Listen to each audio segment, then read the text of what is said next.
गय आबाद मावग्रा आबादारिफोरनि थाखाय सांग्रांथि रादाब। नोंथाङाबो गय आबाद मावो नामा? जुदि मावोब्ला बे समाव सांग्रां जानाया जोबोद गोनांथार।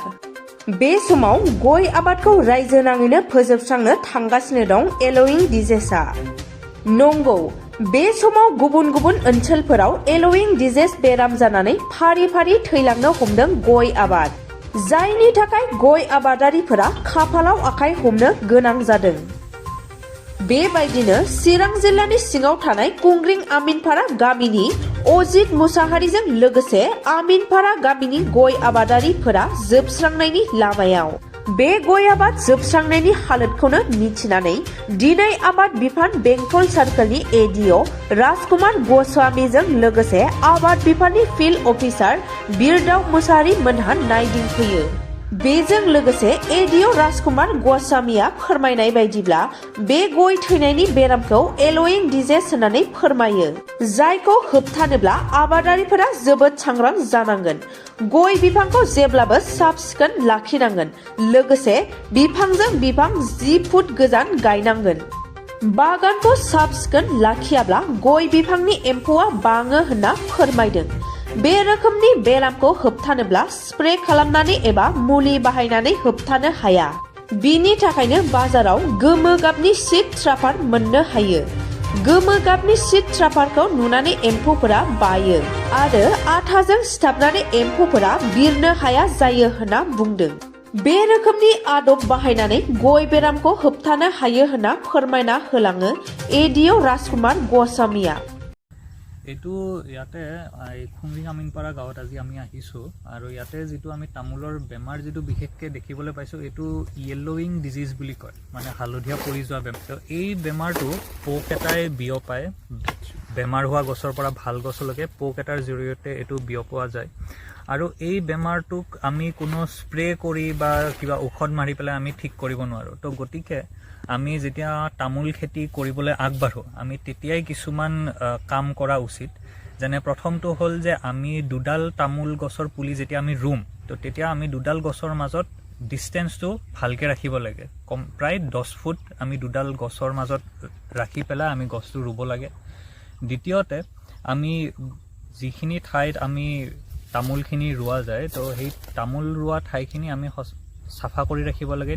সঘনাই আমি নিৰণি কৰি থাকিব লাগে যাতে তাতে বন জংঘল নহয়। এই বন জংঘল যেতিয়া তাতে উৎপন্ন হয়, তো তাতে এই পোকবোৰে বাহ লয় আৰু এই বেমাৰবোৰ বেমাৰ হোৱা গছৰ পৰা ভাল গছলৈকে বিয়পাই থাকে। তাৰ উপৰি আমি এইটোও চাব লাগে যে যিকোনো ধৰণৰ আমি ঔষধ প্ৰয়োগ কৰাৰ আগতে আমি যদি ঔষধ প্ৰয়োগ নকৰাকৈ সেই বেমাৰটো যদি আমি ঠিক কৰিব পাৰোঁ, তো তেতিয়াহ'লে সেইটো আমাৰ কাৰণে বেছি ভাল হয়। এতিয়া এইটো যিটো য়েল'ৱিং ডিজিজ যিটো আছে, তো এইটো প্ৰধানকৈ পোক এটাই বিয়পাই থাকে। তো এই পোকটো যদি আমি নিয়ন্ত্ৰণ কৰিব পাৰোঁ, তো তেতিয়াহ'লে আমাৰ খুবেই লাভ হ'ব। এই পোকটো আমি য়েল্ল' ষ্টিকি ট্ৰেপ ব্যৱহাৰ কৰি পেলাই আমি নিয়ন্ত্ৰণ কৰিব পাৰোঁ। ইয়াতে কোনো কেমিকেল স্প্ৰে কৰাৰ কোনো দৰকাৰ নাই। য়েল্ল' ষ্টিকি ট্ৰেপ বুলি আমাৰ বজাৰত বস্তু এটা উপলব্ধ আছে, যিটো হ'ল এটা হালধীয়া ৰঙৰ প্লাষ্টিক এটা, যিটোৰ ওপৰত আঠাৰ পৰলেপ এটা দিয়া থাকে। তো এই পৰলেপটোত এই পোকটো আহি পেলাই এই হালধীয়া ৰঙৰ যিখন প্লাষ্টিক থাকে, তাৰ হালধীয়া ৰংটোৰ প্ৰতি পোকটো আকৰ্ষিত হৈ পেলাই এই আঠা লগা যিখন প্লাষ্টিক থাকে, ইয়াতে পোকটো আহি পেলাই পৰে আৰু ইয়াৰ পৰা উৰি যাব নোৱাৰে। তো গতিকে এই পোকটোৱে বেমাৰটো বিয়পাব নোৱাৰে। তো মই আশা কৰোঁ যে ইয়াৰে যিখিনি স্থানীয় কৃষক আছে, তেওঁলোকে যিখিনি ল'ব লগা যিখিনি ব্যৱস্থা আছে, সেই ব্যৱস্থাপনা তেওঁলোকে গ্ৰহণ কৰে আৰু তামোল খেতি কৰি পেলাই আৰ্থিকভাৱে নিজকে উপস্থাপন ভালকৈ কৰিব পাৰে। এইখিনি মই আশা ৰাখিলোঁ। ইয়াৰ পৰা বৰ্তমান আমাৰ ডিপাৰ্টমেণ্টৰ পৰা আমিতো সদায় থাকোঁৱে, আমি খেতিয়কৰ লগত ওতঃপ্ৰোতভাৱে জড়িত। আমাক যদি খেতিয়কক যদি কিবা সহায়ৰ দৰকাৰ হয়, আমাক ডিপাৰ্টমেণ্টক আমাৰ লগত যদি সংযোগ কৰে, আমি নিশ্চয় তেওঁলোকক সহায় কৰিম। তাৰোপৰি সময়ে সময়ে আমাৰ ডিপাৰ্টমেণ্টত বিভিন্ন বস্তু, বিভিন্ন ইকুইপমেণ্ট আহি থাকে, যিটো আমি খেতিয়কলৈকে আমি আগবঢ়াই দিওঁ। খেতিয়কে যদি আমাৰ ডিপাৰ্টমেণ্টৰ লগত যদি সংযোগ ৰাখে, তো তেওঁলোকক আমি নিশ্চয় এই বস্তুবোৰ আমি যোগান ধৰিব পাৰোঁ। दिनैहाय चिरां जिल्ला आबाद बिफाननि सिङाव थानाय जोंहा बेंटल एडिअ सार्कलनि सिङाव थानाय खान्थालमारि एलेकानि सिङाव थानाय जोंहा नैबे भुरखुजुबारि गामियाव अन्थाइ मुसाहारिनि जे जोंहा थालिर बागान आरो गय बागान गायनाय बेखौ जोङो जोंनि बेंटल एडिअ सार्कोलनि जा सार्कोल अफिसार सार जा राजकुमार गस्वामी बिथांजों जोङो जयैनो बे बागान गायनायखौ जों नायदिंफैदों आरो जों दिनैहाय खोब गोजोननाय मोनदों जोंहा अन्थाइ मुसाहारि बिथाङा गावनि नाजानायजों खमसे खम 10 बिगासो बिथाङा थालिर बागान गायदों आरो 15निफ्राय 20 बिगासो बिथाङा गय बागान गायदों आरो बे गायनायनि गेजेरजों बिथाङा निश्चय फैबाय थानाय समाव गावनि न'खरखौ गेरेमसा खालामनो थाखाय न'खरखौ जौगाखां खालामनो थाखाय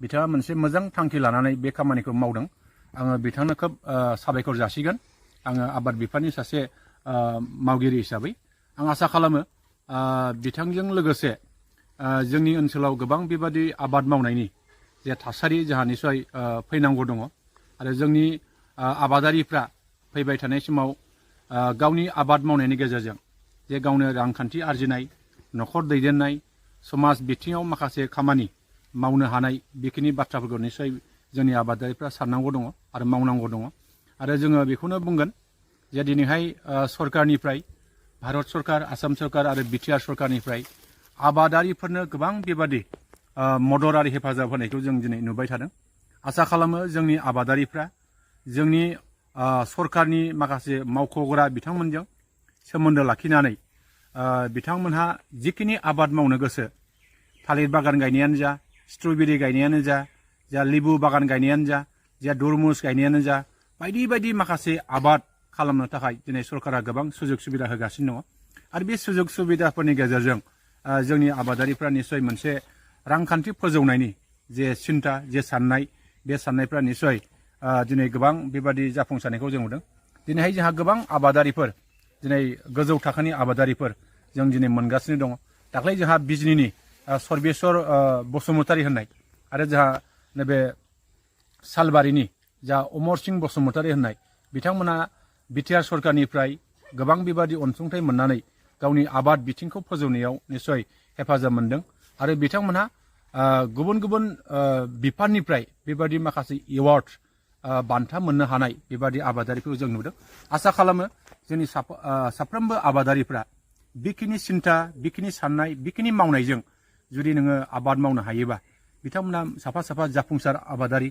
जे दावगाफु आबादारि जों मोननो हागोन आं बेखौ मिजिं खालामो जों दिनैहाय नैबे हाबाफारिनि एसे सिगां अन्थाइ मुसाहारिनि जे आबाद मावनायखौ नायदिंफैनायनि एसे सिगां आमिनपारा गामिनि जा अजित मुसाहारि बिथांनि खमसे खम 5 बिगासो गय बागान बे बागाना दिनैहाय गोबां बेबादि एम्फौ जानानै बा बेबादि थैनाय बे थासारिखौ जों नुदों आरो बे थासारिखौ नुनानै जों खोब दुखु मोनदों आरो जोङो बेखौनो खावलायदों जे जोंहा आबाद मावनो लानाय लोगो लोगोनो जोंनि जाय आबादखौ मावगोन बे आबाद मावनायनि सिगां जोंनि जायगाफोरखौ जोङो साफा लाखिनांगोन आरो बे साफा लाखिनो हायोबा बेबादि बेमार आजारनिफ्राय निश्चय जोङो बारग'नो हागोन जों बेखौ मोनदांनो हायो आरो बेखायनो जोंनि खावलायनाया बे आबादारिफ्रा जेखि आबाद मावाथों मानो बिथांमोना जायगाफोरखौ साफा खालामनांगोन आरो जेब्लाबो साब सिखोन लाखिनांगोन आरो माबा मोनसे जुदि नोङो बेमार आजार जायोबा जोंहा आबाद बिफाननिफ्राय गोबां बेबादि